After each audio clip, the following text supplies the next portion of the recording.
Assalamualaikum warahmatullahi wabarakatuh. Perkenalkan, nama saya Andy Kaisar Nugraha dari kelas 8A SMP Al-Kautsar Bandar Lampung. Pada kesempatan kali ini, saya akan membahas tentang sistem ekskresi pada tubuh manusia.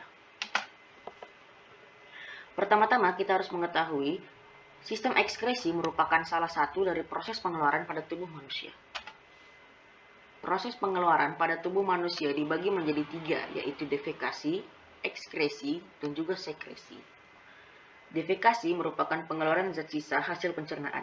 Ekskresi merupakan pengeluaran zat sisa hasil metabolisme.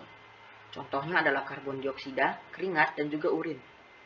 Sekresi adalah pengeluaran getah yang masih berguna bagi tubuh, seperti enzim dan juga hormon. Selanjutnya kita akan membahas tentang pengertian sistem ekskresi dan juga hasil dari sistem ekskresi.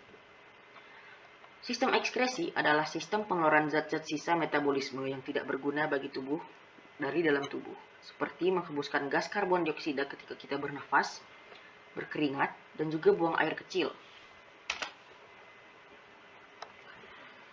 Alat-alat ekskresi pada tubuh manusia dibagi menjadi 4 bagian. Pertama adalah ginjal, hati, kulit, dan juga paru-paru.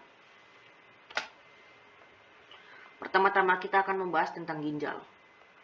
Ginjal adalah dua buah organ yang berbentuk seperti kacang merah yang berada di kedua sisi tubuh bagian belakang atas, tepatnya di bawah tulang rusuk manusia. Ginjal ini mempunyai beberapa fungsi, diantaranya untuk menghasilkan renin yang merupakan enzim untuk mengatur tekanan darah. Selanjutnya kita akan membahas tentang struktur ginjal. Struktur ginjal dibagi menjadi tiga. Yang pertama adalah korteks atau kulit ginjal, yang kedua adalah medula atau sumsum ginjal, dan yang terakhir adalah rongga ginjal. Kita akan membahas dari kulit ginjal terlebih dahulu. Kulit ginjal atau korteks terdapat nefron atau penyaring. Setiap nefron terdiri dari badan Malpighi dan tubulus glomerulus.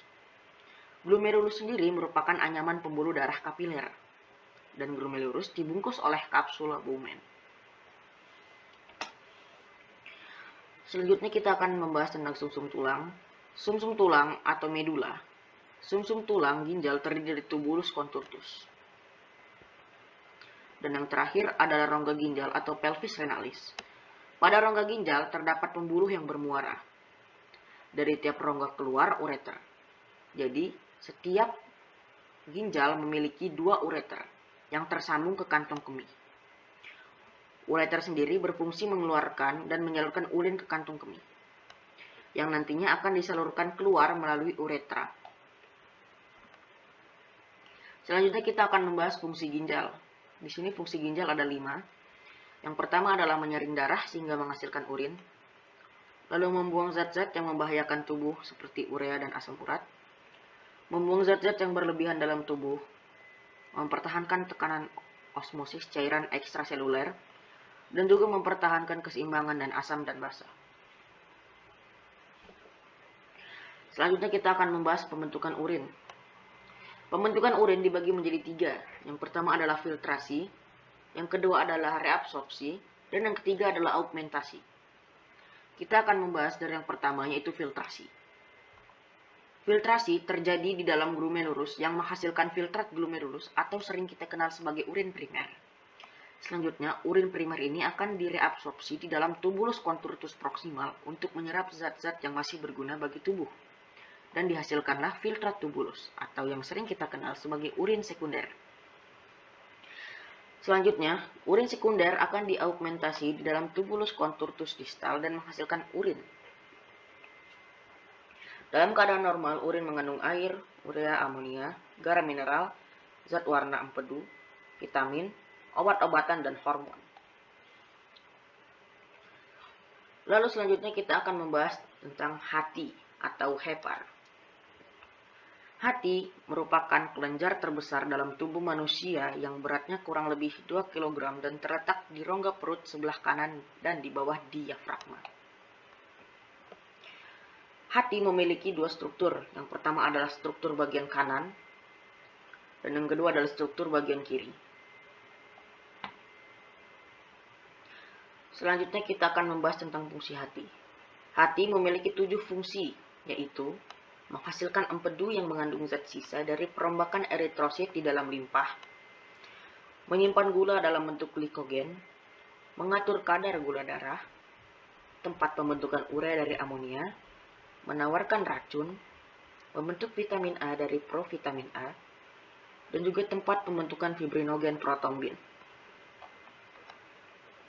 Selanjutnya kita akan membahas tentang organ ekskresi yang selanjutnya, yaitu kulit. Kulit merupakan lapisan terluar tubuh manusia dan merupakan pelindung bagian dalam tubuh. Struktur kulit sendiri dibagi menjadi 3 bagian. Yang pertama adalah epidermis, dermis, dan juga jaringan pengikat banyak kulit atau subkutan. Pertama-tama kita akan membahas melalui dermis terlebih dahulu. Epidermis merupakan lapisan kulit terluar yang sangat tipis. Bagian epidermis terdiri atas 2 lapisan, yaitu lapisan tanduk dan lapisan Malpighi. Dermis. Lapisan dermis jauh lebih tebal dibandingkan dengan lapisan epidermis. Pada lapisan dermis terdapat pembuluh darah, kelenjar keringat, kelenjar minyak, kantong rambut, dan juga ujung saraf. Yang terakhir adalah jaringan pengikat banyak kulit. Di jaringan pengikat banyak kulit terdapat banyak lemak. Selanjutnya kita akan membahas tentang fungsi-fungsi kulit. Fungsi kulit yang pertama adalah mengeluarkan keringat. Setelah itu melindungi bagian dalam tubuh dari gesekan, kuman, sinar, panas, dan zat kimia. Lalu mengatur suhu tubuh, menerima rangsangan dari luar, dan juga mengurangi kehilangan air. Selanjutnya kita akan membahas tentang organ ekskresi yang terakhir, yaitu paru-paru atau pulmo. Manusia memiliki sepasang paru-paru yang terletak di rongga dada. Paru-paru sendiri berfungsi sebagai organ pernafasan, yaitu menghirup oksigen dan mengeluarkan karbon dioksida dan juga uap air. Uap air dan karbon dioksida berdifusi di dalam alveolus dan kemudian dikeluarkan. Selanjutnya kita akan membahas tentang kelainan dan penyakit yang ditimbulkan pada sistem ekskresi manusia dengan tanda dan penyebabnya. Yang pertama ada albuminuria. Tanda-tanda dari albuminuria adalah urin banyak mengandung albumin. Penyebabnya adalah kekurangan protein, penyakit ginjal, dan juga hati. Akibatnya adalah tubuh kekurangan albumin yang menjaga agar cairan tidak keluar dari darah. Selanjutnya ada hematuria. Tanda dari hematuria sendiri adalah urin mengandung darah. Penyebabnya adalah peradangan ginjal, batu ginjal, dan juga kanker kandung kemih. Selanjutnya ada nefrolitis atau batu ginjal. Tanda dari nefrolitis atau batu ginjal adalah urin sulit keluar karena tersumbat batu pada ginjal, saluran ginjal, atau kantung kemih. Penyebabnya adalah konsentrasi unsur-unsur kalsium terlalu tinggi dan dipercepat dengan infeksi dan penyumbatan saluran ureter. Selanjutnya kita akan membahas tentang nefritis. Tanda-tanda dari nefritis adalah radang ginjal, bagian nefron yang diawali peradangan glomerulus. Penyebabnya adalah kerusakan pada bagian glomerulus ginjal akibat infeksi kuman, umumnya oleh bakteri Streptococcus. Gagal ginjal. Tanda-tanda dari gagal ginjal adalah meningkatnya kadar urea dalam darah. Penyebabnya adalah nefritis atau radang ginjal. Diabetes insipidus. Tanda dari diabetes insipidus adalah meningkatnya jumlah urin dari 20 kali lipat hingga 30 kali lipat. Penyebabnya adalah kekurangan hormon antidiuretika atau disingkat dengan ADH. Selanjutnya kita akan membahas tentang diabetes mellitus. Tandanya adalah kadar glukosa darah melebihi normal. Penyebabnya adalah kekurangan hormon insulin. Selanjutnya kita akan membahas tentang sirosis hati. Tandanya adalah timbulnya jaringan parut dan kerusakan sel-sel pada hati. Penyebabnya adalah minuman alkohol, keracunan obat, infeksi bakteri, dan juga komplikasi hati. Selanjutnya adalah hepatitis. Tanda dari hepatitis adalah perubahan warna kulit dan putih mata menjadi kuning. Urin menjadi kecoklatan seperti air teh. Penyebab dari hepatitis adalah virus. Selanjutnya kita akan membahas penyakit yang bernama gangren. Tanda dari penyakit gangren adalah kematian jaringan lunak pada kaki atau tangan diawali dengan kebiruan pada kulit dan terasa dingin jika disentuh. Kemudian lama-kelamaan dia akan menghitam dan berbau busuk. Penyebabnya adalah gangguan pengaliran darah ke jaringan tersebut. Penyakit ini sering terjadi pada penderita diabetes mellitus dan atherosclerosis. Yang terakhir adalah kencing batu. Tanda dari kencing batu adalah sulit buang urin atau buang air kencing. Penyebabnya adalah pengendapan zat kapur dalam ginjal. Selanjutnya kita akan membahas tentang upaya-upaya untuk menghindari gangguan pada sistem ekskresi manusia. Yang pertama kita akan mulai dengan ginjal. Upaya-upaya yang dapat kita lakukan untuk menghindari penyakit pada ginjal adalah tidak menahan kencing, tidak duduk terlalu lama, tidak meminum alkohol, minum air putih yang cukup, dan makan makanan yang bergizi. Selanjutnya adalah hati. Upaya untuk menghindari penyakit pada hati adalah bekerja dan olahraga tidak berlebihan.